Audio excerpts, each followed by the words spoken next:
Fix this and I'll give you $100 million. CEO Marcus Blackwood laughed, pointing at the screen that had defeated his entire tech team. The board executives joined his mockery as the cleaning lady's daughter stepped forward. What happened next made his arrogance shatter forever. The emergency alarm echoed through the 72nd floor of the MathCore Industries tower like a death sentence. Marcus Blackwood stood before the floor-to-ceiling windows of his executive boardroom, watching the city below, completely unaware that his billion-dollar empire was about to collapse because of a single line of code that no one could fix. "Sir, we're losing another $1 million every minute," Derek Patterson, his chief technology officer, announced with barely concealed panic in his voice. His hands trembled as he held the tablet displaying cascading red numbers that represented the company's hemorrhaging assets. Marcus turned slowly, his expression carved from ice and arrogance. He had built MathCore from nothing into the world's leading artificial intelligence corporation, and he had done it by being smarter, more ruthless, and infinitely more demanding than anyone else in the industry. Failure was not a word that existed in his vocabulary. "Then fix it," Marcus said with the same casual tone he might use to order coffee. "We've tried everything," Derek responded, desperation creeping into his professional demeanor. "The system locked us out. Every attempt to bypass the security protocols triggers another cascade failure. If we don't resolve this in the next hour, the entire quantum computing network will shut down permanently. We'll lose everything." "Everything," Marcus repeated, his voice dangerously quiet. "Everything, sir. The contracts with the government, the military applications, the financial algorithms that manage 17% of the global stock market. All of it crashes if we can't unlock this system." The boardroom fell into suffocating silence. Around the massive table sat the most brilliant minds Marcus had recruited from the top universities worldwide. Mathematicians, computer scientists, cryptographers, quantum physicists. Each one represented the pinnacle of their field, and every single one of them looked terrified. "How long have you been working on this?" Marcus asked. 16 hours straight, replied Dr. Jennifer Walsh, head of the quantum computing division. Her exhaustion was evident, but Marcus felt no sympathy. Sympathy was weakness, and weakness had no place in his company. 16 hours to solve what should have taken 16 minutes, Marcus observed coldly. Perhaps I've been overestimating the collective intelligence in this room. The insult landed like a physical blow. Several executives shifted uncomfortably in their seats. They had grown accustomed to Marcus's cruelty, but it never became easier to endure. "Sir, with all respect, this isn't a simple coding error," Derek protested. "Someone deliberately embedded this encryption as a failsafe. It's unlike anything we've encountered. The algorithm adapts every time we attempt to crack it, creating new layers of complexity. It's almost as if it's learning from our attempts and evolving to counter them. Almost as if it's alive," whispered Thomas Grant, the senior systems architect. "Don't be ridiculous," Marcus snapped. "Code doesn't have consciousness, it has patterns, and patterns can be broken if you're intelligent enough to see them." He walked to the primary workstation where 3 monitors displayed cascading numbers, symbols, and equations that seemed to dance across the screens in patterns that defied conventional logic. The error message was simple, but devastating. Critical system failure. Authorization required. "What authorization?" Marcus demanded.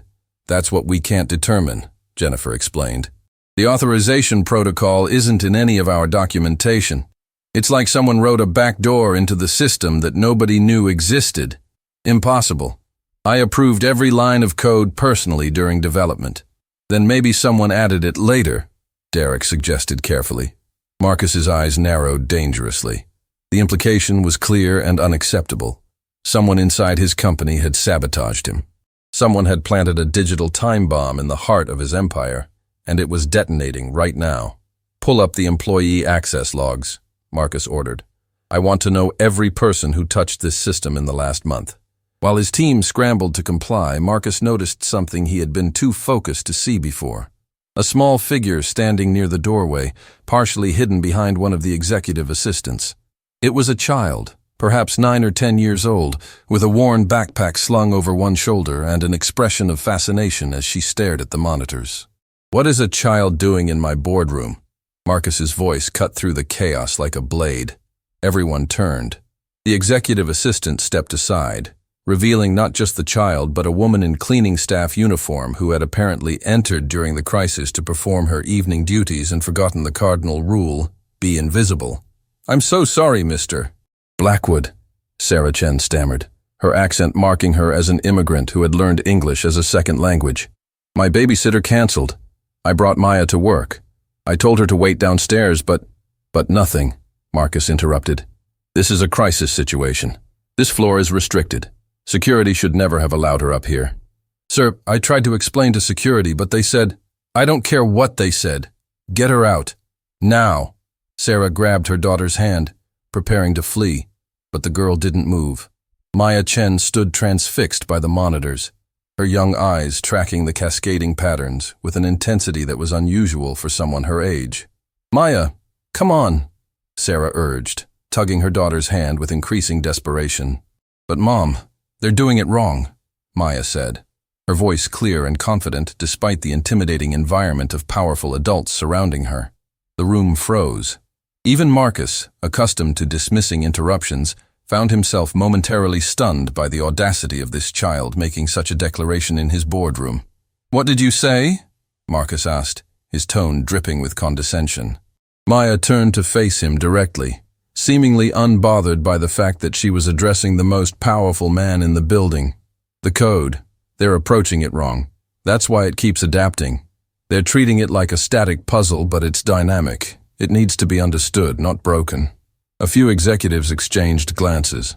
Some smirked at what they assumed was a child's nonsensical contribution. Others looked uncomfortable, unsure how to respond to this bizarre interruption during their company's darkest hour. "Maya, please," Sarah whispered urgently, mortified beyond measure. "We need to leave. Now." But Marcus raised a hand, stopping her. Something in the child's words had caught his attention, though he would never admit to taking a child seriously in professional matters. "You think you understand quantum computing encryption?"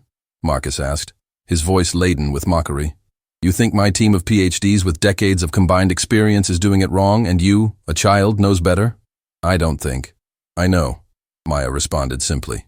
The room erupted in barely suppressed laughter. Even Derek, despite the crisis, couldn't help but smile at the absurdity of this situation. A cleaning woman's daughter was lecturing them about code that had stumped the brightest minds in the industry. "This is entertaining," Marcus said, walking slowly toward Maya with the predatory grace of someone who enjoyed crushing opposition. "Tell me, little girl, where did you learn about quantum computing? From cartoons? Video games?" "From textbooks at the library," Maya answered, "and from watching people make mistakes." "Mistakes?" Marcus's eyebrow arched. "Are you suggesting that everyone in this room is making mistakes?" "Yes." The single word, delivered without hesitation or fear, sent a ripple of shock through the assembled executives. No one spoke to Marcus Blackwood this way, certainly no child. Sarah's face had gone pale. She knew her job was likely over. She knew that her daughter's boldness, however well-intentioned, had just destroyed their family's primary source of income. Marcus stared at Maya for a long moment, his mind calculating. He could crush this child's confidence with a few sharp words. He could have security remove them both and ensure Sarah never worked in this city again. But there was something about the girl's certainty that intrigued him, and Marcus had always been a gambling man when the stakes were high enough. "All right," Marcus said, a cruel smile forming on his lips. "I'll make you a deal." He gestured toward the monitors displaying the unsolvable encryption. "Fix this code. Solve the problem that my team of brilliant engineers cannot solve." "Do that, and I'll give you $100 million. The room gasped. Sarah's hand flew to her mouth. Maya simply looked at Marcus with steady eyes that seemed far too wise for her age. "And when I fail?" Maya asked calmly. "When you fail," Marcus emphasized the word, "you and your mother will apologize to every person in this room for wasting their time during a crisis. And your mother will be terminated immediately." "Mr. Blackwood, please," Sarah begged, tears forming in her eyes. "She's just a child. She didn't mean any disrespect. Don't punish her for—" "I accept," Maya interrupted, her voice steady. Sarah looked at her daughter in horror. "Maya, no. You can't." "I accept the terms," Maya repeated, looking directly at Marcus. "But I have a condition too. Marcus actually laughed out loud at that. You have a condition? What could you possibly offer that would justify making demands? When I fix it, you don't just give me the money. You also apologize to my mother for every time you've walked past her cleaning these floors without seeing her as a person. You apologize to everyone who works for you, that you've treated as invisible. The audacity of the statement rendered the entire room speechless. Marcus's smile faded, replaced by something darker. Deal, he said coldly, confident that this child would fail and provide him with the most entertaining humiliation he had witnessed in years. You have 30 minutes, the same amount of time before our complete system failure. Maya shrugged off her backpack and walked confidently to the main workstation. The engineers instinctively stepped back, creating a path for this small figure who moved with purpose that contradicted her age. Derek leaned close to Marcus and whispered, "Sir, should we really be letting a child access our primary systems during a crisis?" "She can't make it worse," Marcus replied. "And when she fails, it will be a valuable lesson about knowing your place in the world." Maya pulled a small stool from under the desk, climbed onto it to reach the keyboard properly, and studied the screens with intense concentration. Her fingers hovered over the keys, not touching, just observing the patterns of cascading code. "Can someone explain what you've tried?" Maya asked. Jennifer Walsh stepped forward, still skeptical but curious despite herself. "We've attempted standard decryption algorithms, quantum key distribution protocols, and even brute force calculations using our most powerful processors. Every attempt triggers an adaptive response that creates new encryption layers." "What about emotional analysis?" Maya asked. "Emotional analysis," Jennifer repeated, confused. "Code doesn't have emotions." "No, but the person who wrote it does," Maya responded. "This encryption isn't just mathematical. It's artistic. Someone created this as a puzzle that reflects how they think, not just what they know." She began typing, her small fingers moving across the keyboard with surprising speed and precision. But she wasn't writing new code or attempting to break through the encryption. She was reading it, studying it like a story rather than a problem. "What's she doing?" Thomas whispered to Derek. "I have no idea," Derek admitted. Marcus checked his watch ostentatiously. 25 minutes remaining. But Maya ignored him, her focus absolute. She scrolled through thousands of lines of code, occasionally pausing at specific sequences, her lips moving silently as if she were reading poetry. And then, after what felt like an eternity of tense silence, Maya's fingers stopped moving. She had found something. "There," she whispered, pointing at a seemingly random sequence buried deep within the system architecture. "What about it?" Jennifer asked, leaning in to look closer. "It's a signature," Maya explained, "hidden in the code structure. See how these functions are named? They're not random. They spell something if you take the first letter of each function in sequence." Jennifer's eyes widened as she traced the pattern Maya indicated. "Remember who built me." The room went silent as the implications sank in. "What does that mean?" Marcus demanded. Maya turned to face him, and in that moment, she looked less like a child, and more like someone who understood truths that adults had forgotten. "It means whoever created this system wanted you to remember them. They wanted recognition. They wanted to be seen." She turned back to the screen and began typing a simple command. Not a complex algorithm or a sophisticated hack, just a straightforward acknowledgement typed into the authorization field. "I see you. I remember you. Thank you for your work." For 5 eternal seconds, nothing happened. The executives held their breath. Sarah clutched her daughter's shoulder, praying silently. Marcus stood frozen, his expression unreadable. And then, the error messages disappeared. The cascading red numbers stopped falling. The monitors displayed a simple message in peaceful green text. "System restored. Authorization accepted." The quantum computing network hummed back to life. Data streams resumed flowing. Critical systems reconnected. The crisis was over. Maya turned on her stool and looked at Marcus Blackwood with eyes that had just saved his billion-dollar empire. "I believe you owe me an apology, Mr. Blackwood, and $100 million. The silence that followed Maya's victory was more deafening than any alarm that had echoed through the tower. Marcus Blackwood stood frozen, his mind refusing to process what his eyes had just witnessed.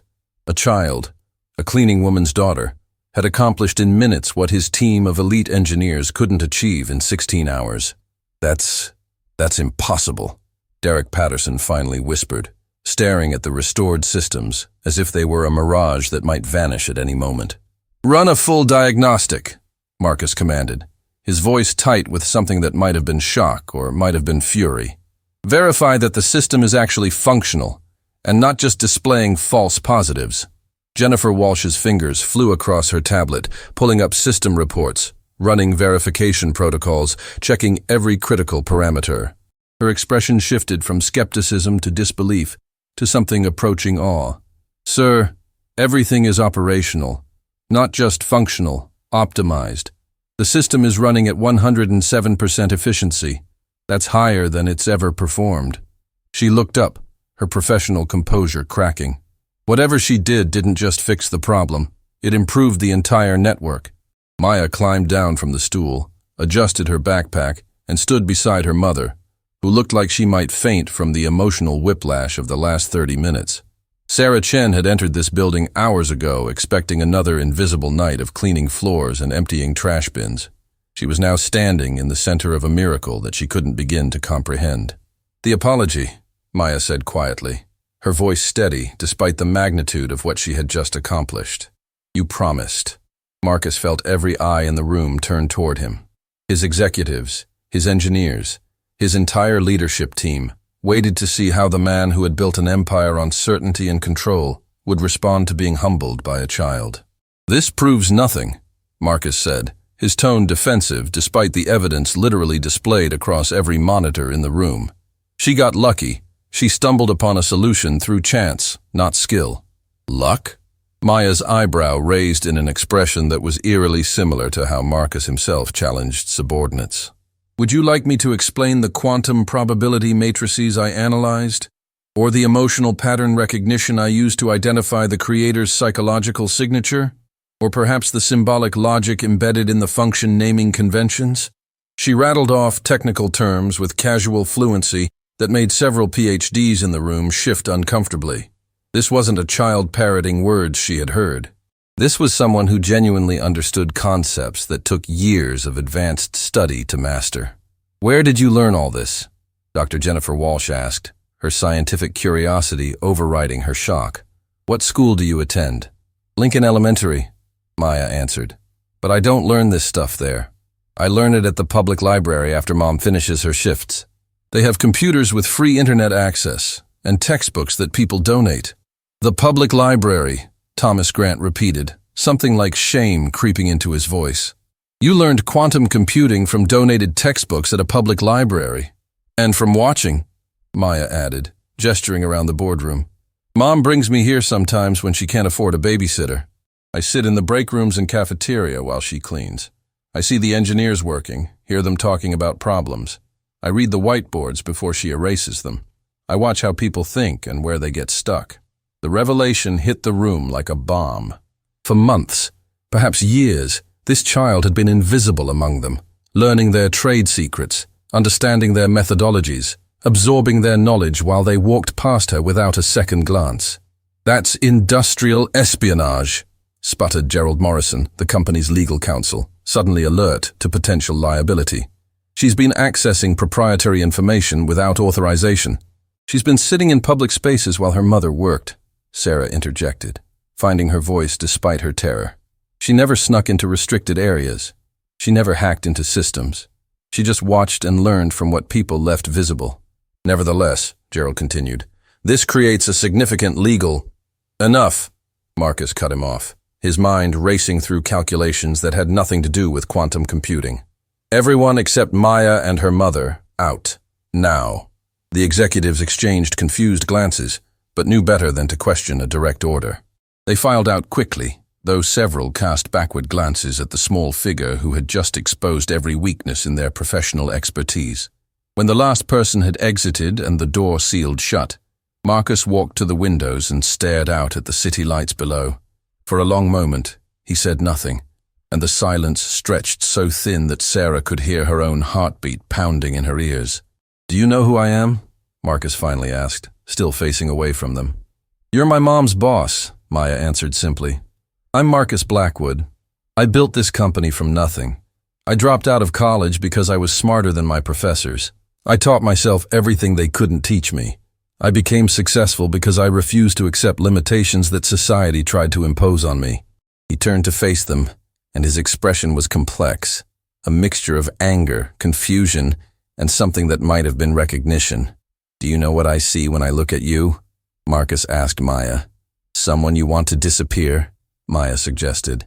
"No, I see myself. 25 years ago, I was just like you. Poor, overlooked, learning everything I could from whatever resources I could find.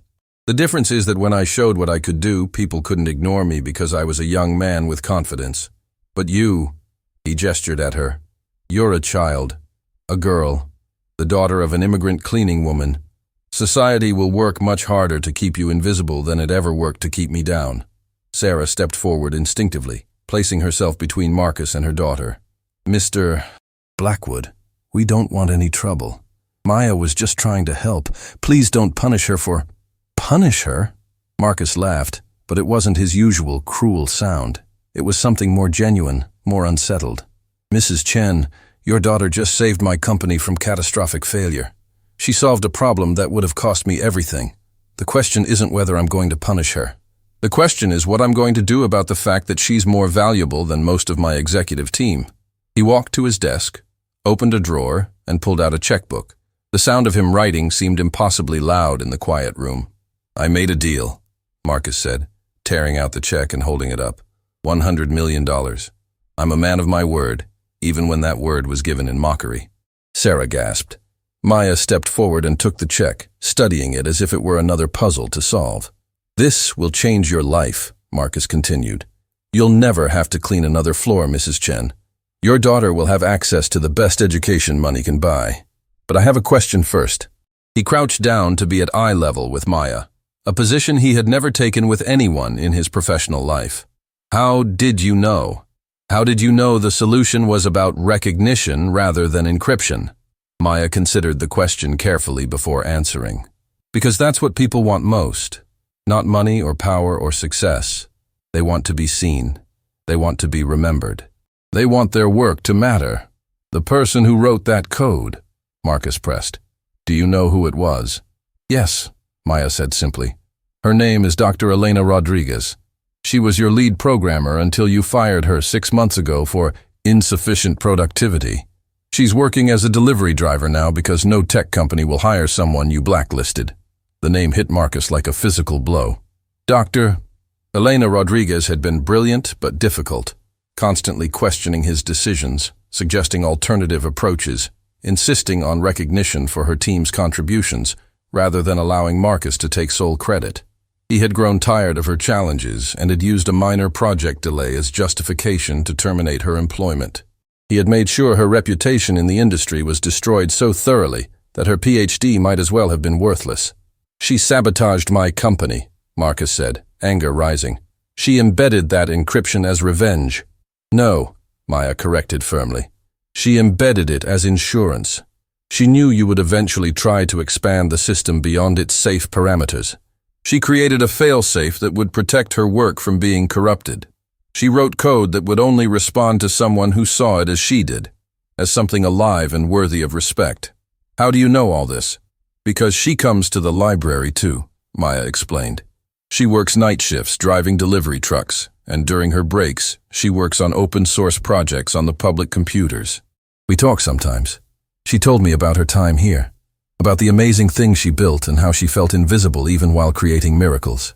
Marcus stood abruptly, his mind reeling. He had been brought to his knees not just by a child, but by the ghost of someone he had discarded and forgotten. The encryption hadn't been a malicious attack. It had been a mirror, reflecting his own blindness back at him. "Sir," Maya said, drawing his attention back, "before you pay us, I have another condition." Marcus actually laughed at the audacity. "Another condition? You're negotiating after I've already written the check? You hire Dr. Rodriguez back, not just hire her. Make her your chief innovation officer. Give her the recognition she deserved from the beginning. And apologize to her, the way you're going to apologize to my mom." "I don't apologize to—" "Yes, you do," Maya interrupted, her voice gentle but unyielding. because that's what good people do when they're wrong. And you're not a bad person, Mr. Blackwood. You're just someone who forgot what it was like to be invisible. The words penetrated deeper than any business rival's insult ever had. Marcus Blackwood had spent decades building walls around himself, using his success as armor against vulnerability. This child was dismantling those walls with simple truths he had spent his entire adult life running from.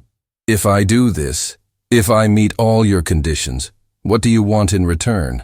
Marcus asked. Besides the money, what do you really want? Maya thought for a moment, then smiled. I want you to remember what you just learned, that the people you don't see might be the ones who matter most. Sarah couldn't hold back her tears anymore. She pulled her daughter close, overwhelmed by pride and fear in equal measure. Her child had just negotiated with a billionaire like an equal, and had somehow won not just money, but something more valuable, a chance to change a powerful man's perspective. I need to think, Marcus said, walking toward the door. Stay here, both of you. I need to make some calls. He left the boardroom, and for the first time in years, Marcus Blackwood felt uncertain about his next move. In the hallway, he pulled out his phone and stared at a contact he had deleted but whose number he still remembered. Dr. Elena Rodriguez. His finger hovered over the call button. Pride warred with necessity. Ego battled with the grudging respect he was beginning to feel for the woman he had wronged and the child who had exposed his wrongs. In the boardroom, Maya sat in one of the executive chairs that was comically too large for her frame, spinning slowly while holding the $100 million check. What are we going to do with all this money, Mom? She asked. Sarah shook her head, still trying to process everything that had happened. I don't know, honey. I don't even know if this is real. It's real, Maya assured her. And I think it's going to change everything.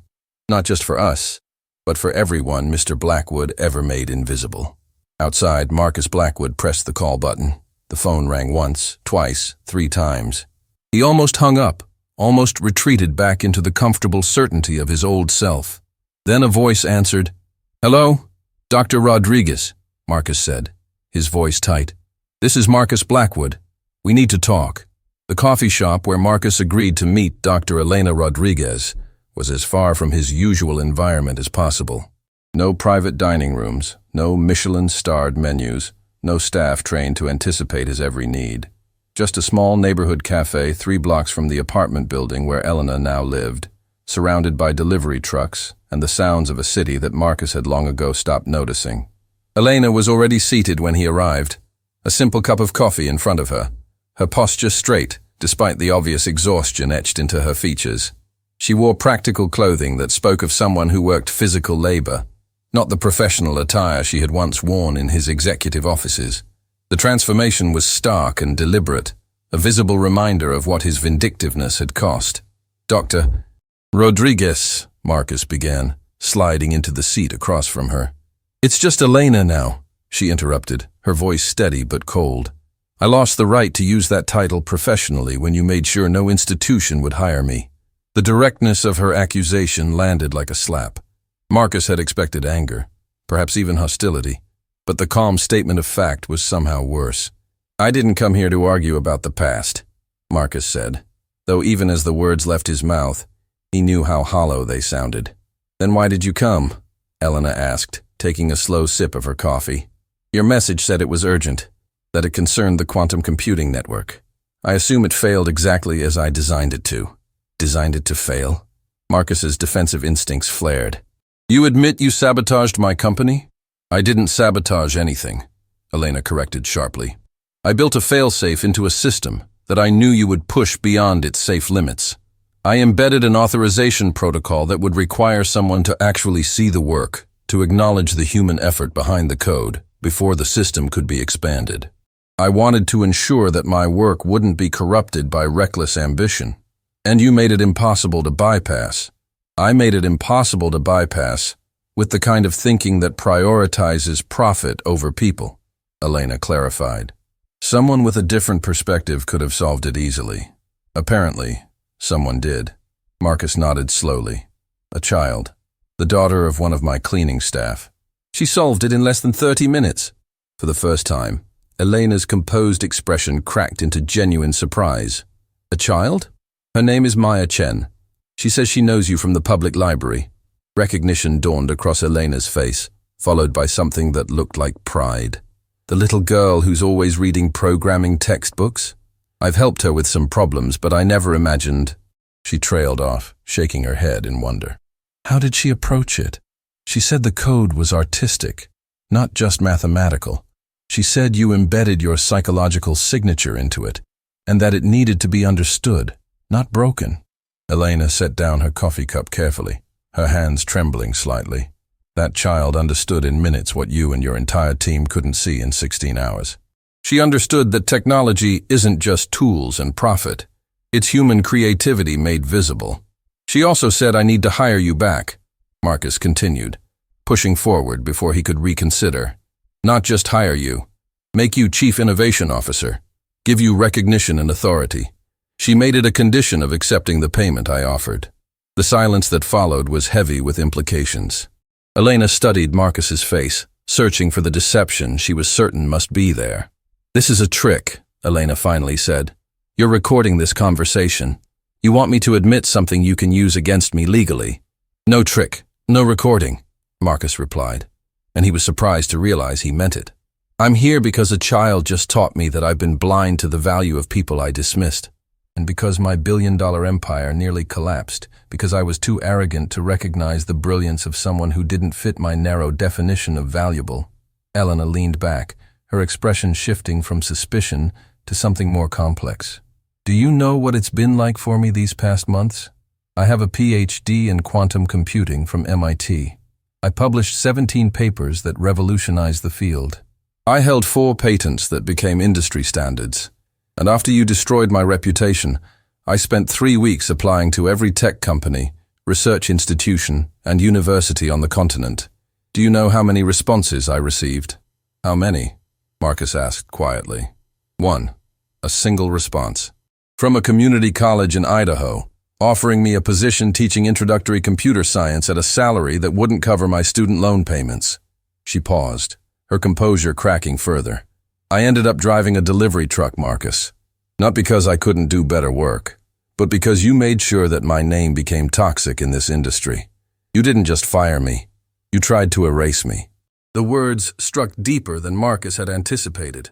He had fired countless employees over the years, always convincing himself that they deserved it, that business required hard decisions, that sentiment was weakness. But hearing the tangible consequences of his actions described by someone whose life he had casually destroyed forced him to confront a truth he had long avoided. His success had been built on a foundation of broken people. I can't undo what I did, Marcus said, the admission feeling like pulling broken glass from his throat. But I can try to make it right. How? Elena challenged. By offering me a job? By throwing money at the problem? That doesn't change the fundamental issue. You don't see people as human. You see them as resources to be exploited or obstacles to be removed. You're right, Marcus said, and the simple acknowledgement seemed to surprise both of them. I've spent so long focused on winning that I forgot there were real people losing. But Maya made me remember something I thought I had left behind years ago. What's that?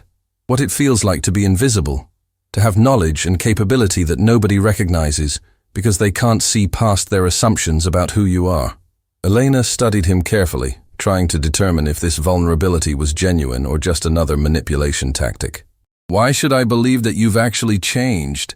One conversation with a child doesn't transform a personality that's been reinforced by decades of success.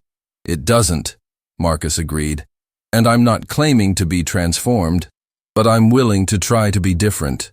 And I'm willing to be held accountable if I fail. Before Elena could respond, Marcus's phone buzzed with an urgent message from Derek. Board of Directors called emergency meeting. They heard about the crisis and the solution. They're demanding explanations. Marcus showed Elena the message. My board is about to question how a child solved what our entire engineering team couldn't. They're going to want scapegoats. They're going to want to know why I'm not firing people for this failure. And what are you going to tell them? Elena asked. The truth, Marcus said, surprising himself with the answer. That we failed because we've built a culture that values credentials over creativity, and that we've been throwing away talent because it didn't come in the packaging we expected. Elena's expression softened slightly. That's going to cost you politically. Your board won't appreciate being told they've been complicit in creating a dysfunctional culture. Probably not, Marcus acknowledged. But I made a promise to a child who saved my company. And apparently, I'm going to keep that promise even if it costs me. He stood, preparing to return to the tower for what would likely be the most difficult board meeting of his career. Come with me. Face the board. Let them see what I threw away and what I'm trying to rebuild. Elena hesitated, warring with pride and pragmatism. Why would I help you after what you did to me? Because Maya believed both of us could be better than we've been, Marcus answered. And because somewhere along the way we both forgot that technology is supposed to serve humanity, not the other way around. After a long moment, Elena nodded. I'll come. But understand this. I'm not doing it for you. I'm doing it for that little girl who saw something in both of us that we couldn't see in ourselves. They walked together through the city streets, an unlikely pair united by the wisdom of a child who had exposed their mutual blindness. When they arrived at the Math Corps tower, Sarah and Maya were waiting in the lobby, having been asked by security to remain in the building. Maya's face lit up when she saw Elena. Dr. Rodriguez, you came. Elena crouched down to Maya's level, her professional armor cracking into genuine warmth. Of course I came. I couldn't let you face these corporate types alone. I'm not alone, Maya said, gesturing to her mother. I have Mom, and now I have Mr. Blackwood too, because he's learning. The simple confidence in her declaration made both adults uncomfortable. Marcus because he wasn't certain he deserved that trust, and Elena because she wasn't sure she wanted to believe in the possibility of redemption. The board meeting is in 20 minutes, Marcus said. I need to prepare them for what's coming. Elena, there's an office on the executive floor you can use. Sarah, Maya, I'll have someone bring you to the boardroom when we're ready. As they rode the elevator up together, Maya asked the question that had been bothering her since the previous evening. Mr. Blackwood, what did you do when you were young and invisible? How did you become visible? Marcus looked down at this child who kept asking questions that cut through decades of carefully constructed defenses. I built something so undeniable that people had no choice but to see me. I created an algorithm that revolutionized data processing. And I was so determined to never be invisible again that I became someone who made other people invisible. But you don't have to do that anymore, Maya observed. Now you can help other people become visible too. The elevator doors opened onto the executive floor where nervous assistants and tense managers awaited their CEO's arrival. News of the crisis and its unusual resolution had spread through the company like wildfire, and everyone was waiting to see how Marcus would respond. Ladies and gentlemen, Marcus announced to the assembled staff, his voice carrying the authority that had built an empire but now trying to convey a different message. I want you to meet Dr. Elena Rodriguez, Math Corps' new Chief Innovation Officer. And I want you to meet Maya Chen, who yesterday taught us all a lesson about the difference between intelligence and wisdom. The introduction sent ripples of confusion through the crowd. Assistants exchanged glances. Managers whispered questions. Everyone was trying to understand what had happened to their predictable, demanding, ruthless CEO. In the boardroom, 12 board members sat around the table, their expressions ranging from concern to anger. These were the investors, the strategic partners, the financial powers who had enabled Marcus's rise and expected consistent returns on their investments. Marcus, began Victoria Sterling, the board chair and a venture capitalist with a reputation for destroying CEOs who disappointed her. We've reviewed the preliminary reports from yesterday's crisis. We need explanations. You'll have them, Marcus responded, taking his seat at the head of the table. But first, I need to introduce some people who are going to change how this company operates. He gestured, and Elena entered, followed by Sarah and Maya. The sight of a young child in the boardroom caused immediate reactions of confusion and annoyance. Marcus, what is this? Victoria demanded. This is a closed board meeting. We're discussing sensitive matters involving company security and leadership competence. These people are the reason there's still a company to discuss, Marcus replied calmly. Yesterday, our entire quantum computing network failed due to an encryption protocol that none of our elite engineers could solve. We were minutes from catastrophic collapse. And this young girl, he gestured to Maya, solved it. The board erupted in incredulous questions and objections. Marcus let them vent for a moment before raising his hand for silence. I know how it sounds, but I'm going to show you the solution logs, the system diagnostics, and the verification reports. And then I'm going to explain to you why this matters more than just avoiding one crisis. For the next hour, Marcus walked the board through everything that had happened. He showed them Maya's solution, explained Elena's original design philosophy, and outlined how their company's culture had nearly destroyed them. "We've been operating under a fundamental delusion," Marcus concluded. "We believed that excellence was exclusive to people with the right credentials from the right institutions. We believed that genius only came in familiar packages, and we created a culture that threw away brilliance because it didn't fit our narrow expectations." "Are you seriously suggesting," Victoria asked with dangerous calm, "that we change our entire hiring and development philosophy based on one unusual incident?" "I'm suggesting," Marcus replied, meeting her gaze without flinching, "that we start recognizing talent wherever we find it, and that we build systems that value human creativity over rigid credentialism." "That's idealistic nonsense," interjected Raymond Chen, a board member representing military contracts. "Our clients demand proven expertise. They need assurance that comes from verifiable qualifications." "Then watch this," Marcus said, and he gestured for Maya to approach the main display. Maya walked confidently to the screen and pulled up the system architecture. "Mr. Chen, your division's primary concern is the defense contract for predictive threat analysis, correct?" Raymond blinked, surprised that this child knew classified information. "How do you know that?" "Because I've seen the white papers your engineers leave on cafeteria tables, and I've noticed an efficiency problem in your code that's costing approximately 12% performance capacity." She brought up a complex code structure. "Here, this recursive loop is creating redundancy. If you restructure it like this," her fingers flew over the keyboard, "you gain back that capacity and improve threat detection speed by approximately 18%. Raymond leaned forward, his skepticism battling with professional interest. That's actually correct. Jennifer, verify that." "Doctor." Jennifer Walsh, attending the board meeting as CTO, pulled up her tablet and ran the verification. Her eyes widened. "She's right. This optimization would significantly improve performance across all defense applications."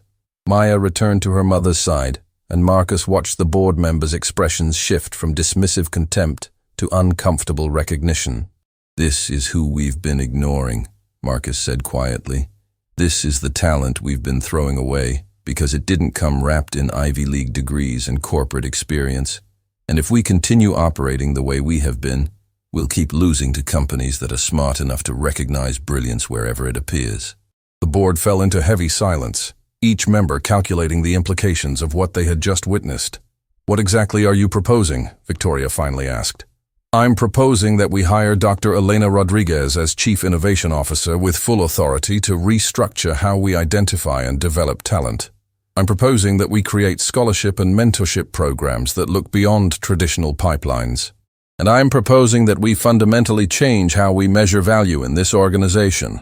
"And if the board disagrees?" Victoria challenged. Marcus looked at Maya, then at Elena, then at Sarah, who had spent years being invisible in the building she cleaned. He thought about who he had been and who he was being asked to become. "Then I resign," Marcus said, his voice steady. "Because I'm not going to keep building a company that destroys people like these in pursuit of profit." The declaration sent shockwaves through the boardroom. Marcus Blackwood didn't make threats. He didn't issue ultimatums. And he certainly didn't prioritize principle over power. But in that moment, with a child's wisdom still echoing in his mind, and the human cost of his ambition standing visibly before him, Marcus discovered something he thought he had lost decades ago: the ability to choose differently. Victoria Sterling stared at Marcus Blackwood with an expression that could have frozen fire. In her 20 years of venture capital experience, she had orchestrated the removal of 11 CEOs who had forgotten that they served at the pleasure of investors, not the other way around. Marcus's ultimatum was either breathtakingly brave or catastrophically foolish, and she hadn't yet decided which. "You're willing to walk away from everything you've built over a child and a disgraced former employee?" Victoria's voice was silk over steel. "That seems remarkably short-sighted for someone with your reputation for strategic thinking." "Short-sighted would be ignoring what just happened," Marcus countered. "We nearly lost everything because our culture is fundamentally broken." That's not a one-time problem. It's a systemic failure that will repeat unless we address it. Raymond Chen leaned forward, his military contractor instincts sensing weakness. Marcus, let's be practical. Yes, the girl is impressive. Yes, perhaps we overlooked Dr. Rodriguez's value. But restructuring our entire talent acquisition philosophy? That's a massive operational risk with uncertain returns. The uncertain risk is continuing as we are. Elena spoke for the first time, her voice cutting through the boardroom with quiet authority. Your quantum system failed because it was built by people who never questioned Marcus's directives. You've created a culture where brilliance is less valuable than obedience. That's not innovation. It's institutional stagnation. And you would know about questioning directives, wouldn't you, Dr. Rodriguez? Victoria's tone was acid. As I recall, your inability to work within established hierarchies was precisely why you were terminated. My inability to accept bad decisions without challenge, Elena corrected. There's a difference between hierarchy and competence. The tension in the room ratcheted higher. Sarah instinctively placed a protective hand on Maya's shoulder, sensing that this corporate battlefield was more dangerous than any physical threat. But Maya was watching the board members with that unsettling perception that saw past professional facades to the human calculations beneath. She observed how Victoria's fingers drummed a nervous pattern on her tablet, how Raymond's confidence masked uncertainty, how several other board members kept glancing at their phones, checking stock prices, calculating personal exposure. "Excuse me," Maya said quietly, but something in her tone made everyone stop talking. "Maya, this isn't," Sarah began. "They're not arguing about what's right," Maya interrupted, looking directly at Victoria. "They're arguing about money. Ms. Sterling is worried that changing the company culture will reduce short-term profits, which will make her investment fund look bad, which will cost her personally." Victoria's expression hardened. "Young lady, you don't understand the complexities of corporate governance." "I understand that you're scared," Maya replied with devastating simplicity. "You built your reputation on picking winning companies. But Mr. Blackwood's ultimatum means you either support changes you're not sure will work, or you lose the CEO who made this company successful. Either choice makes you look bad to your investors." The accuracy of Maya's analysis sent visible shockwaves through the board. This wasn't a child parroting adult opinions. This was someone who understood the psychological chess game of power and money. "How did you—" Victoria trailed off, genuinely unsettled for the first time in years. "Mom cleans your offices too," Maya explained. "I've read the quarterly reports you leave on your desk. I've seen the investor letters where you promise growth. I understand that people like you need other people to stay in boxes because it makes your predictions easier." She walked closer to the board table, this small figure somehow commanding attention from some of the most powerful business leaders in the industry. "But here's what I don't understand," Maya continued. "Why do you want to make the world smaller? Why do you want to keep people invisible? Don't you get tired of only seeing what you expect to see?" The question hung in the air like a moral judgment from an unlikely source. Several board members shifted uncomfortably, perhaps recognizing themselves in Maya's description. "This is absurd," Raymond declared, standing abruptly. "We're taking strategic guidance from a child now? Victoria, I move that we table this discussion and address Mr. Blackwood's fitness for leadership in executive session." "Seconded," another board member added quickly. Marcus felt the familiar sensation of control slipping away. He had built this empire through force of will and strategic brilliance, but he was discovering that transformation required a different kind of strength, one he wasn't certain he possessed. "Before you vote," Elena interjected, "you should know something about the quantum system that Maya restored yesterday." She pulled up a secondary display, showing lines of code that most board members couldn't interpret, but that made Dr. Jennifer Walsh audibly gasp. "What am I looking at?" Victoria demanded. "Insurance," Elena replied. "When I built the quantum network, I didn't just create one authorization failsafe. I created 17, embedded throughout the system architecture. Each one designed to activate under different circumstances. Yesterday's crisis was the first. The implications crashed through the boardroom like a tsunami." Marcus stared at Elena, betrayed and furious. "You're telling me there are 16 more potential system failures waiting to happen. I'm telling you that your technology is only as stable as your culture allows it to be," Elena corrected. "Each failsafe represents a different ethical failure point. If you continue operating as you have been, prioritizing profit over people, credentials over creativity, control over collaboration, those fail-safes will trigger, and next time, it might not be a child genius sitting in your lobby who can solve them. That's extortion, Raymond accused. You're holding the company hostage. I'm holding up a mirror, Elena countered. You built this technology on the uncredited work of brilliant people you treated as disposable. Those fail-safes are reminders that human systems require human ethics to function sustainably. Victoria's mind was racing through calculations. Can our current team remove these fail-safes? Not without triggering catastrophic cascades, Jennifer admitted reluctantly. If what Dr. Rodriguez describes is accurate, attempting to remove them would destabilize the entire network architecture. So, we're forced to comply with this moral blackmail? Victoria's voice dripped with contempt. You're invited to build a better company, Maya said quietly. There's a difference. Marcus realized that Elena had just executed the most sophisticated power play he had ever witnessed. She had embedded ethics directly into his technology, making it impossible to separate business success from human decency. It was brilliant and infuriating in equal measure. How long have you been planning this? Marcus asked Elena. Since the day you fired me, Elena answered honestly. I knew you would eventually push the systems too hard. I knew your arrogance would create crises.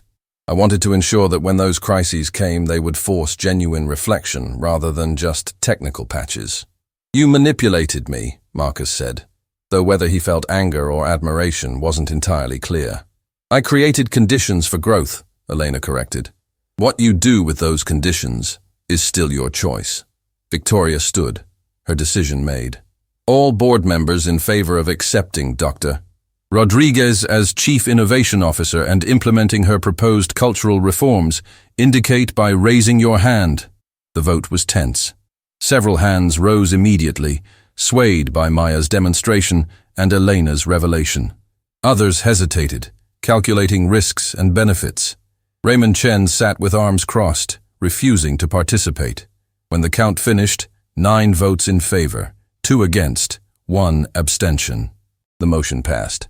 Dr. Rodriguez, Victoria said formally, though her tone carried undertones of resentment and grudging respect. Welcome to MathCore Industries. I expect detailed quarterly reports on all initiatives and measurable outcomes within 6 months. You'll have them, Elena promised. And Mr. Blackwood, Victoria continued, fixing Marcus with a hard stare. Understand that your resignation threat bought you leverage once. It won't work a second time. Deliver results, or we'll find someone who will. The meeting concluded with professional efficiency, but everyone in the room understood that something fundamental had shifted. Marcus Blackwood had traded absolute authority for collaborative accountability. The question now was whether he could actually function in this new paradigm. As the board members filed out, Marcus found himself alone with Elena, Sarah, and Maya in the vast boardroom that suddenly felt less like a throne room and more like a classroom. You played me, Marcus said to Elena, though his tone lacked real anger. From the beginning, this was all engineered to force my hand. I created opportunity, Elena replied. But Maya is the one who forced you to see it. I built the technology. She built the bridge to your humanity. Sarah, who had been silent throughout the boardroom drama, finally spoke up. Mr. Blackwood, Maya and I should go home now. We've taken enough of your time, and this is your business to manage. Actually, Elena interjected, I'd like Sarah to stay. I'm going to need a chief of staff to help implement these reforms, and I can't think of anyone who understands the invisible workforce better than someone who has been part of it. Sarah's eyes widened in shock. Chief of staff? I clean offices. I barely finished high school. I don't have the qualifications to— You have exactly the qualifications that matter, Elena interrupted gently. You've watched this company operate from the perspective that most executives never see. You know which employees are overlooked, which departments have systemic problems, where the real work happens versus where the credit flows. That knowledge is invaluable. But I don't know how to— Sarah struggled to articulate fears that went deeper than professional competence. Mom, Maya said, taking her mother's hand, you've been managing a household, raising 3 kids, working 2 jobs, and making sure I got to pursue my education. If you can do all that, you can definitely help run a company. The simple confidence in her daughter's voice seemed to reach Sarah in a way that professional assurances couldn't. She looked at Maya, then at Elena, then at Marcus, trying to determine if this was real or some cruel joke that would collapse into humiliation. "I'll need training," Sarah said finally. "I'll need help understanding how all this works." "You'll have it," Marcus promised, surprising himself with his sincerity. "We'll all be learning together." The days that followed transformed MathCore Industries in ways that felt simultaneously exciting and terrifying. Elena moved into the Chief Innovation Officer suite with authority that suggested she had never left. Her first official act was to announce an open call for talent. No degree requirements, no traditional credentials necessary, just demonstrated ability and genuine passion for the work. The announcement sent shockwaves through the tech industry. Skeptics mocked MathCore for abandoning standards. Traditionalists predicted chaos. But within days, applications flooded in from people who had been locked out of traditional pathways. Self-taught programmers, community college graduates, refugees with advanced degrees from universities nobody recognized, parents who had taken career breaks, disabled workers who had faced discrimination, older workers who had been pushed out by age bias. Sarah, despite her initial fears, proved remarkably effective as chief of staff.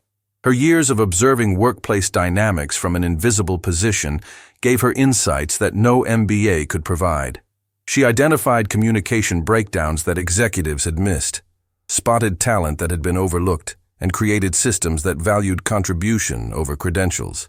But resistance came from unexpected places. Junior engineers who had spent years earning their degrees felt threatened by the new hiring practices. Middle managers who had built careers on gatekeeping expertise fought against democratization of opportunity. Senior leaders who had benefited from the old system resented the implication that their success was partially built on unfair advantages. The tension came to a head during a company-wide meeting where Marcus and Elena presented their new vision. The auditorium was packed with employees representing every level of the organization, from entry-level developers to senior architects. "Some of you are angry," Marcus began, addressing the obvious tension in the room. "You feel that we're devaluing the hard work you put into earning your qualifications. You think we're suggesting that your degrees and experience don't matter." Murmurs of agreement rippled through the crowd. "You're right to feel that way," Marcus continued, and the unexpected validation caught people off guard. "But here's what we're actually saying. Your qualifications matter. Your experience matters. And so do the qualifications and experience of people who learned differently than you did." He gestured to Maya, who sat in the front row beside her mother. "This young person solved a problem that stumped our entire engineering team. Not because your education was worthless, but because she approached the challenge from a completely different perspective. That's not a threat to your value. It's an expansion of our collective capability." "But how do we maintain quality control?" challenged Robert Kim, a senior architect who had been with the company since its founding. "How do we ensure that people are actually capable if we're not verifying their credentials?" "By evaluating what they can do, not what papers they hold," Elena answered. "We're not eliminating assessment. We're changing what we assess. Skills, creativity, problem-solving ability, collaboration capacity. These matter more than where someone went to school." "That's naive," another voice called out from the middle of the auditorium. "In the real world, credentials are proxies for competence. They're efficient sorting mechanisms. They're efficient exclusion mechanisms," Maya spoke up, her young voice carrying surprising authority in the large space. "They keep people like me out because I can't afford the schools you went to. But I can still learn. I can still contribute. I can still be brilliant." The simple declaration created uncomfortable silence. Many employees in that room had never considered that their opportunities might have been facilitated by circumstances of birth rather than purely by merit. "We're not saying the old system produced no talent," Sarah added, standing beside her daughter. "We're saying it wasted too much talent, and this company can't afford to keep wasting it." The meeting continued for another hour, with passionate debates, difficult questions, and occasional moments of genuine connection. By the end, consensus hadn't been reached, but understanding had expanded. As employees filed out, Marcus noticed a young woman hovering near the exit, clearly wanting to approach, but hesitant. She looked to be in her early 20s, with an intensity that reminded him uncomfortably of his younger self. "Can I help you?" Marcus asked. "My name is Angela Torres," she said quietly. "I'm a junior developer. I joined the company 8 months ago, and I've been invisible ever since." The word choice was deliberate, and Marcus felt its weight. "Invisible how?" "I submit code that gets credited to my team lead. I solve problems that he presents as his ideas. I work twice as hard as my male colleagues and get half the recognition." She paused, gathering courage. "I wanted you to know that what you're doing, changing how this company sees people, it matters. It matters to those of us who have been here all along, trying to be seen." Marcus realized that the transformation he was attempting wasn't just about new hires.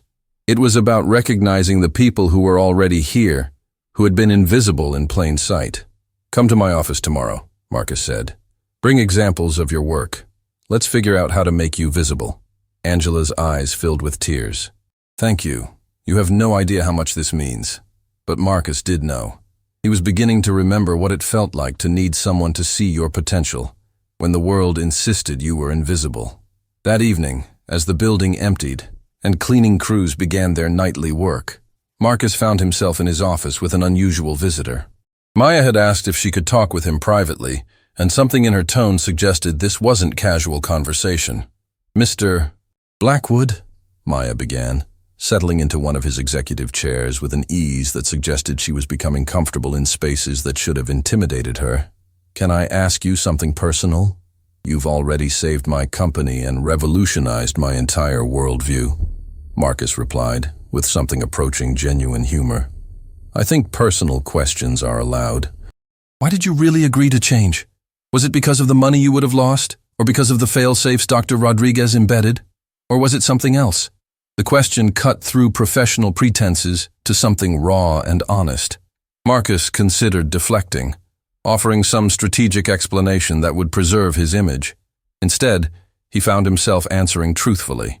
"When you looked at me in that boardroom, when you explained the code not as a technical problem, but as someone asking to be seen, you reminded me of who I used to be, before the success, before the money, before I convinced myself that being invisible was the worst thing that could happen to a person." He paused, the confession feeling like removing armor he had worn so long it had fused to his skin. "I changed because you showed me that I had become the person who made others invisible, and I remembered how much I hated those people when I was young." Maya nodded, as if this answer made sense of something she had been trying to understand. "My mom says that people aren't good or bad. They're just trying to survive, and sometimes survival makes them forget how to be kind. Your mother is very wise." "She is," Maya agreed. "But she's also scared. She's scared that this whole thing, her new job, the changes you're making, the money I won, is going to disappear. That we'll wake up, and it will have been a dream." "Why are you telling me this?" "Because she won't," Maya said simply. "She's too proud to admit she's afraid. But I think you need to know that the people you're trying to help don't always trust that help is real. They've been disappointed too many times."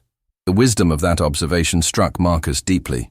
He had approached this transformation as if gratitude and trust should be automatic responses to his changed behavior.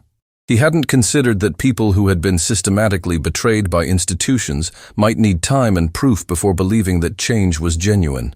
"Thank you for telling me," Marcus said. "I'll remember that trust has to be earned, not assumed." Maya stood to leave, then paused at the door. "Mr. Blackwood, one more thing." "Yes?" "Don't give up when it gets hard. Because it will get hard. People will resist, and you'll want to go back to the way things were because it's easier.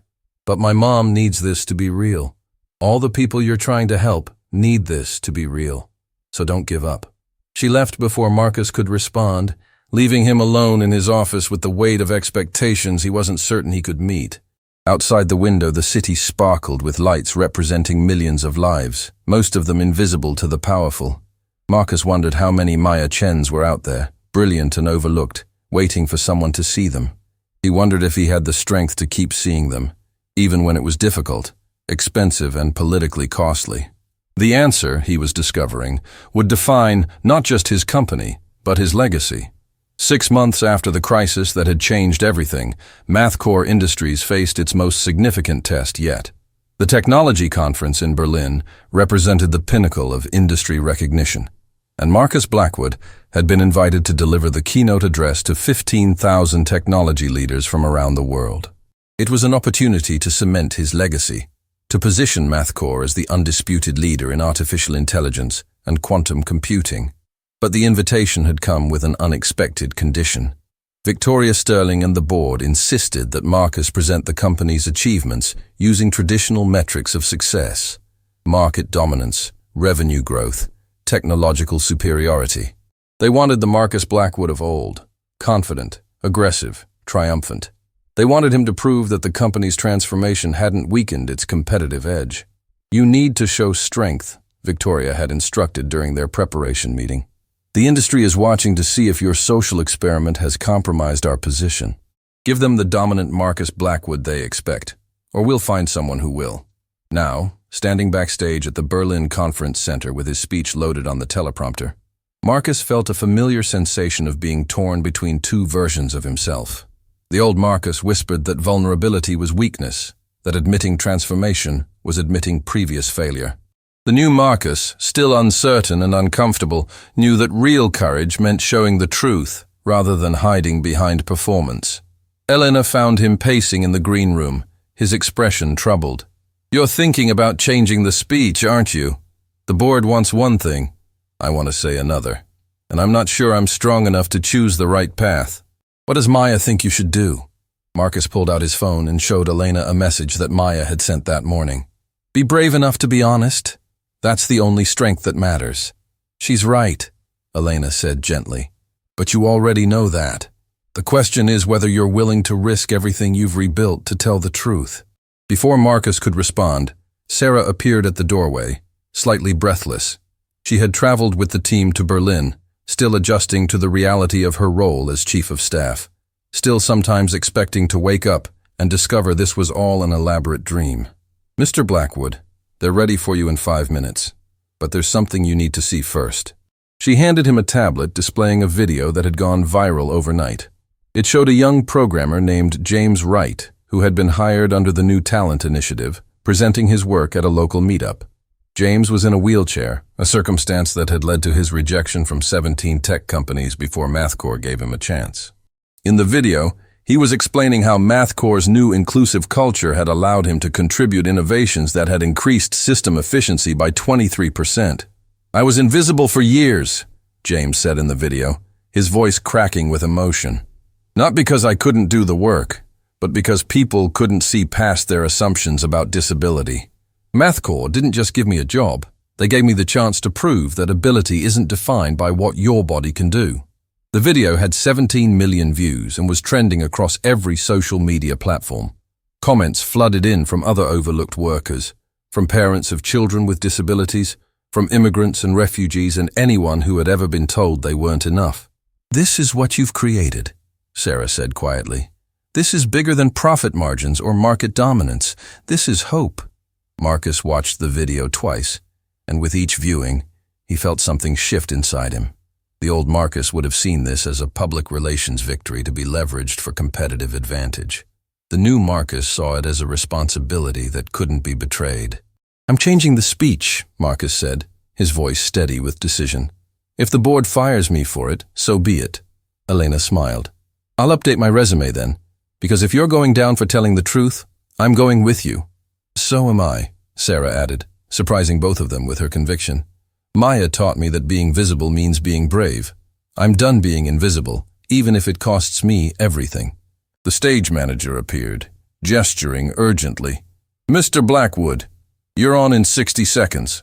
Marcus walked toward the stage entrance, his heart pounding with a fear he hadn't felt since his early days of building the company. But this fear was different. It wasn't about failure. It was about courage. It wasn't about what he might lose, but about what he might finally become. The auditorium erupted in applause as he walked onto the stage. 15,000 faces looked up at him with expectations shaped by his reputation. The ruthless innovator, the dominant force, the man who never admitted weakness or doubt. Marcus stood at the podium, looking out at this sea of power and influence, and made a decision that terrified him more than any business risk ever had. 6 months ago, Marcus began, departing completely from his prepared remarks. I was at the pinnacle of success, billion-dollar company, industry dominance, respect based on fear. I had everything I thought I wanted, and I was completely, utterly miserable. The audience shifted, confused by this unexpected vulnerability from a man known for projecting invincibility. Then a child, a 9-year-old girl named Maya Chen, saved my company from catastrophic failure. But more importantly, she saved me from something worse. She saved me from becoming someone I would have hated if I'd met him when I was young and invisible. He told them everything. About his arrogance, about Elena's firing and his systematic destruction of her career, about Sarah cleaning his floors while he walked past her without seeing her humanity, about Maya solving in minutes what his elite team couldn't solve in hours. He told them about the ultimatum he'd given his board, about the resistance he'd faced, about the fear that still gripped him every day that he wasn't strong enough to maintain this transformation. I'm not here to tell you that I figured everything out, Marcus continued, his voice raw with honesty. I'm here to tell you that I spent decades building success on a foundation of broken people, and that it nearly destroyed everything that actually mattered. He clicked to display images on the screens behind him. Not profit charts or technology demonstrations, but photographs of the people whose lives had changed. James Wright in his wheelchair, presenting innovations that were revolutionizing accessibility in computing. Angela Torres, now leading a team after years of having her work stolen by superiors. Dr. Elena Rodriguez, restored to her rightful place as an innovation leader. Sarah Chen, transformed from invisible cleaning staff to essential executive leadership. These people were always brilliant, Marcus said. They were always capable. The only thing that changed was whether someone with power was willing to see them. He paused, looking directly into the camera that was broadcasting this keynote to millions watching worldwide. I know many of you are wondering if this cultural transformation has hurt MathCore's competitive position. So let me show you something. The screens shifted to display performance metrics from the past 6 months. Revenue up 37%. Innovation patents filed up by 52%. Employee satisfaction scores at record highs. Client retention at 98%. And most remarkably, the company had been ranked as the #1 employer choice for emerging tech talent. Treating people like human beings didn't weaken us, Marcus said. It made us stronger than we've ever been. Because when you stop wasting talent, when you create systems that value contribution over credentials, when you build cultures where brilliance can emerge from unexpected places, you don't lose competitive advantage. You multiply it. The applause that followed was different from the opening ovation. It was slower, more thoughtful, as if the audience was processing implications that challenged their fundamental assumptions about business and success. But Marcus wasn't finished. There's someone else who needs to be on this stage, Marcus said, gesturing to the wings. Someone whose story matters more than mine. Maya Chen walked onto the stage, wearing a simple outfit appropriate for her age, carrying the worn backpack that had been with her that first night in the boardroom. The contrast between this small figure and the massive auditorium full of powerful adults was stark and deliberate. This is Maya Chen, Marcus said. She's 10 years old now. She solved a quantum computing crisis that stumped PhDs with decades of experience. She negotiated with a billionaire like an equal.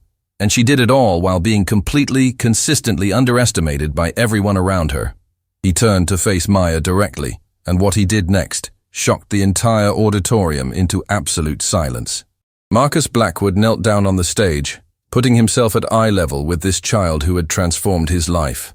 And with 15,000 people watching, with cameras broadcasting to millions worldwide, with his entire professional reputation on the line, he said the words that ego had prevented him from saying months ago. Maya, I'm sorry. I'm sorry for the arrogance I showed you and your mother. I'm sorry for the years I spent walking past people like you without seeing their humanity. I'm sorry for building systems that kept brilliance invisible.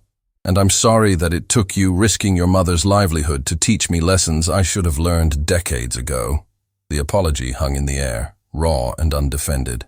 Maya looked at this powerful man kneeling before her, and for a moment, her composure cracked to reveal the child beneath the extraordinary capability.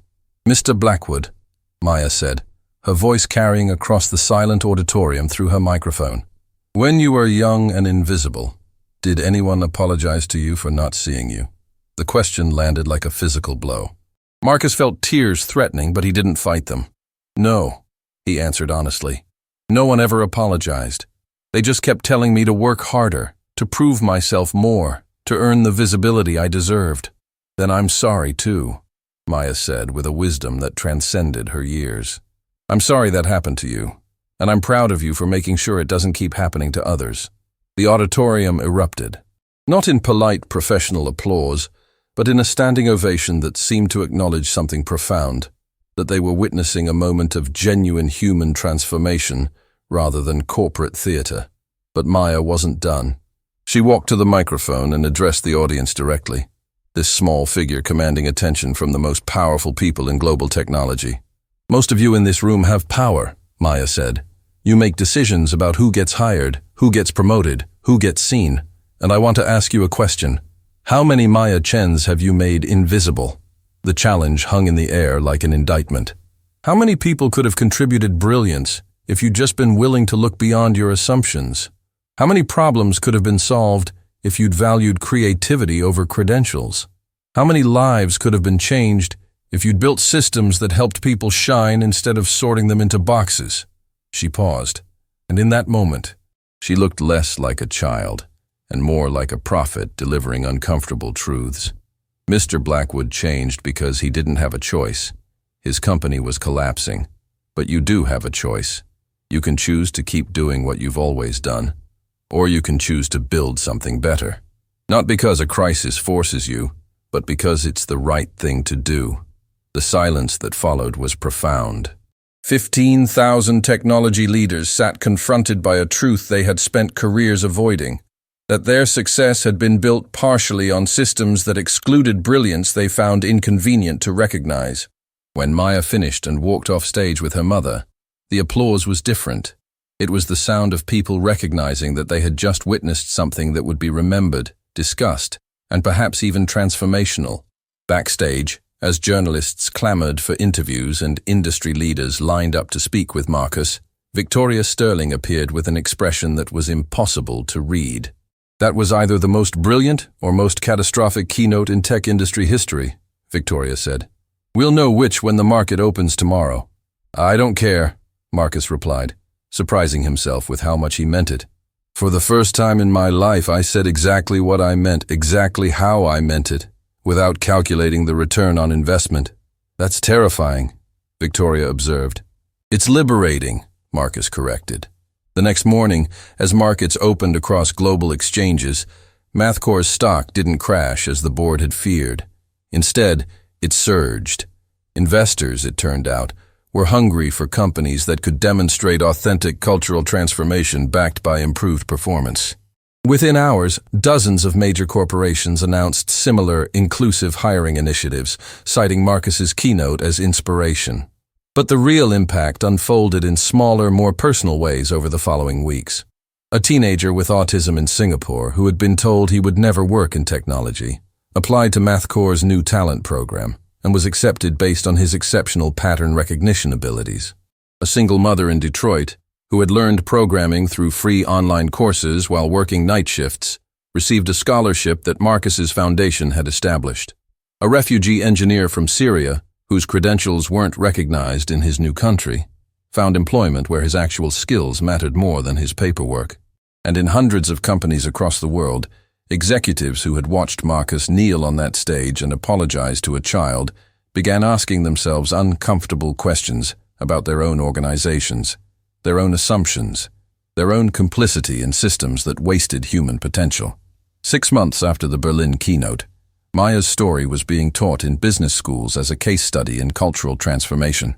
Elena had published a paper on embedding ethics directly into technology architecture that became required reading in computer science programs. Sarah had delivered a TED talk about the invisible workforce that had been viewed 47 million times. But the moment that meant the most to Marcus came on a quiet Tuesday afternoon when Angela Torres appeared at his office door with someone unexpected, Dr. Rodriguez, the programmer whose career Marcus had destroyed, now thriving as Chief Innovation Officer. and behind her, 12 other people who had been fired, blacklisted, or systematically excluded under the old mathcore culture. They all wanted to see this, Angela explained, gesturing to the plaque that now hung outside Marcus's office. It was simple, bearing only a quote from that first night when everything changed. The people you don't see might be the ones who matter most. Maya Chen, we wanted you to know, said one of the formerly blacklisted employees, a woman named Patricia who was now leading breakthrough research in quantum encryption, that what you did, really changing, not just performing change, it mattered. You gave us our careers back. You gave us our dignity back. Marcus looked at these faces, these brilliant people he had once dismissed or destroyed, and felt something he hadn't experienced in his years of corporate dominance. Genuine pride that wasn't built on conquest. I didn't give you anything, Marcus said quietly. You always had brilliance. I just finally stopped being too arrogant to recognize it. That evening, Marcus found himself back at the public library, where Maya had learned everything she knew. She had invited him to speak to a gathering of young people who were using free resources to teach themselves skills that traditional institutions insisted required expensive credentials. The room was filled with the kind of talent that his old self would have walked past without seeing. Kids from immigrant families, teenagers from foster care, young adults with disabilities, anyone who didn't fit the narrow definition of what deserving looked like. Mr. Blackwood, one young man asked, his voice tentative, do you really think people like us can make it? Or is your company's policy just like a temporary thing that will change when it's not profitable anymore? The question cut to the heart of what Maya had warned him about months ago, that people who had been systematically excluded wouldn't trust inclusion until it had been proven genuine through time and consistency. I can't promise that every company will change, Marcus answered honestly. I can't promise that the world will suddenly become fair, but I can promise you this. If you develop real skills, if you build genuine capability, if you create value that can't be ignored, someone will see you. And once enough people see you, the system has to change because it can't afford to waste what you offer. But that's what people have always told us, a young woman countered. Work harder, be twice as good, prove yourself constantly, and it still doesn't work for most of us. You're right, Marcus acknowledged, and the admission clearly surprised his audience. The burden shouldn't be on you to work twice as hard to overcome systems that are unfair. The burden should be on people with power to fix those systems. And that's what we're trying to do, not as charity, but as a recognition that our old ways of finding talent were inefficient and stupid. Maya had been listening from the back of the room, and she walked forward now with that confidence that seemed impossible for someone her age. Mr. Blackwood is trying, Maya said to her peers, and he's imperfect, and he still makes mistakes, and sometimes his old habits come back, but he's genuinely trying. And if enough people like him genuinely try, the world can actually change. She turned to Marcus with an expression that carried both wisdom and mischief. Right, Mr. Blackwood? Right, Marcus agreed. Though I'd add that the world changes faster when people like all of you refuse to stay invisible. When you insist on being seen. When you build things so undeniable that the system has no choice but to recognize you. The gathering concluded with dozens of young people approaching Marcus, not to ask for jobs or favors, but to share their projects, their ideas, their visions for what they could contribute if given the chance. Each conversation reminded Marcus of who he had been, hungry, brilliant, overlooked, and who he had become, someone who could finally see that same hunger and brilliance in others. As Marcus prepared to leave the library, Maya walked him to his car, her worn backpack still a constant companion. Thank you, Marcus said simply. For what? For being brave enough to tell me the truth when everyone else was too intimidated or too resigned. For believing that I could change when I didn't believe it myself. For being exactly who you were, even when it would have been safer to be invisible. Maya smiled. And for once, she looked like the child she actually was. You know what the best part is, Mr. Blackwood? What's that? You're finally becoming the person you were supposed to be. Not the powerful Marcus Blackwood who everyone feared. The real Marcus Blackwood who remembers what it's like to need someone to believe in you. She skipped back toward the library entrance where her mother was waiting, leaving Marcus standing beside his car with tears running down his face. Tears of grief for the person he had been, and tears of hope for the person he was becoming. The story of Maya Chen and Marcus Blackwood became legend in technology circles, told and retold as an example of how a single moment of genuine human connection could transform not just individuals but entire systems. Business journals analyzed it. Ethics courses studied it. And somewhere, in libraries and community centers and quiet corners where overlooked people gathered, it inspired others to believe that their invisibility didn't define their value. Because in the end, that was the lesson that mattered most.